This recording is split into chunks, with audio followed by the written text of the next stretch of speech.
Assalamualaikum warahmatullahi wabarakatuh, anak-anak. Waalaikumsalam warahmatullahi wabarakatuh.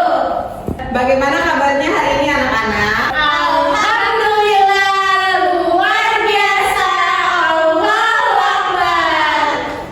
Yes, semangat sekali hari ini anak-anak ibu pintar. Sekarang kita mempelajari mata pelajaran fikih bab sholat fardu ya, anak-anak. Baik, Ibu. Baik, di sini ibu mau menjelaskan dulu tentang pengertian sholat fardu. Baik, anak-anak, di sini pengertian sholat, asal makna sholat menurut bahasa ialah doa. Tetapi yang dimaksud di sini adalah ibadah yang tersusun dari beberapa perkataan dan perbuatan yang dimulai dengan takbir, disudahi dengan salam, dan memenuhi beberapa syarat yang ditentukan.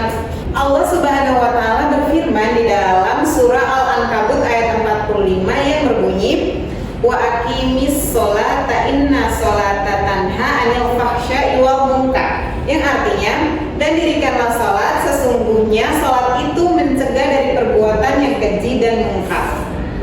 Yang artinya, dan dirikanlah sholat, sesungguhnya sholat itu mencegah dari perbuatan yang keji dan mungkar. Oke, selanjutnya di sini yang kedua kita mengenali 5 waktu sholat fardu yang wajib ya. Yang pertama itu sholat subuh. Sholat subuh itu 2 rakaat dimulai dari terbit fajar hingga matahari. Nah, yang kedua sholat zuhur. Sholat zuhur itu ada 4 rakaat setelah matahari tergelincir hingga bayangan benda sama panjangnya. Yang ketiga sholat asar. 4 rakaat dimulai setelah zuhur hingga matahari terbenam. Nah, yang keempat itu sholat maghrib. Sholat maghrib ada 3 rakaat dimulai setelah matahari terbenam hingga megah merah hilang. Yang kelima itu sholat isya. 4 rakaat dimulai setelah maghrib hingga fajar. Oke, berikutnya ini yang ketiga itu syarat-syarat wajib sholat. Para ulama membagi syarat sholat menjadi 2 macam. Pertama syarat wajib dan yang kedua syarat sah. Syarat wajib adalah syarat yang menyebabkan seseorang wajib melaksanakan sholat. Sedangkan syarat sah adalah syarat yang menjadikan sholat seseorang diterima secara syarak dan di samping adanya kriteria lain seperti rukun. Yang berikutnya adalah syarat wajib sholat adalah sebagai berikut. Yang pertama itu Islam, baligh, berakal, suci dari haid dan nifas.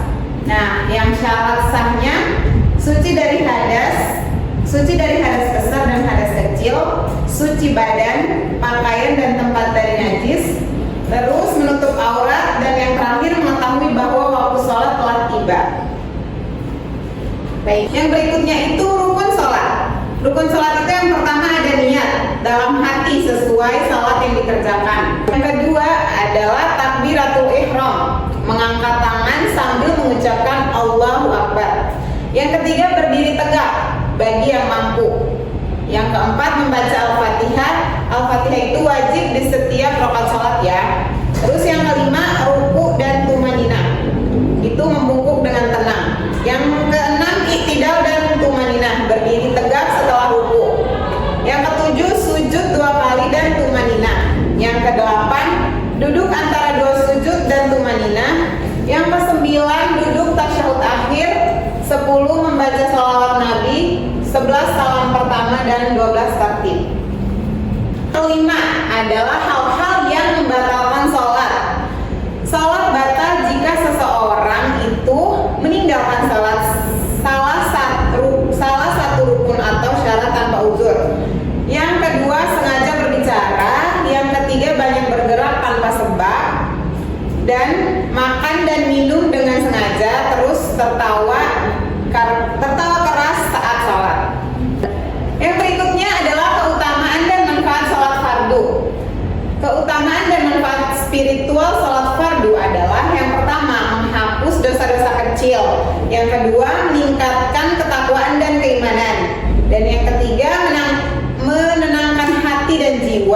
membentuk disiplin dan ketertiban, dan yang terakhir mendapatkan pahala besar dari Allah Subhanahu wa Ta'ala. Baik anak-anak, sekarang Ibu sudah selesai menjelaskan tentang materi sholat ya hari ini. Sekarang Ibu mau memberikan sesi tanya jawab kepada kalian. Sekarang Ibu mau bertanya kepada Nadia.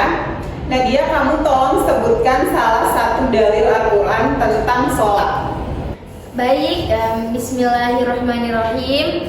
Wa aqimis sholata inna sholata tanha 'anil fahsya'i wal munkar. Surat Al-Ankabut ayat 45. Betul sekali Nadia.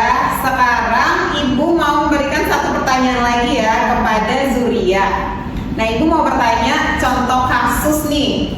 Si Fulan dia sholat asar di jam 4:30 atau di jam 5. Itu boleh atau tidak?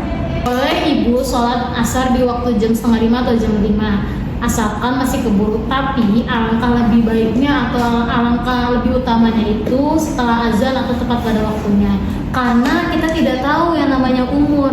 Jika kita belum sholat misalnya di jam 4, itu kan masih ada waktu 1 jam Bu, itu kan masih bisa kita sholat ya. Kalau kita tiba-tiba meninggal kan kita tidak tahu yang namanya umur itu, umur kita tidak ada yang tahu. Seperti itu Ibu. Oke, bagus sekali jawaban dari Zuria. Jadi kalau semisal kalian nih mau sholat terus sudah mendengarkan azan, baiknya segera untuk melaksanakan sholat ya, jangan ditunda-tunda. Oke, kalian sangat bagus jawabannya, berarti kalian menyimak apa yang tadi sudah Ibu jelaskan. Mungkin sampai di sini saja ya pertemuan kita pada hari ini. Kurang lebihnya Ibu mohon maaf. Ibu akhiri, wassalamualaikum warahmatullahi wabarakatuh.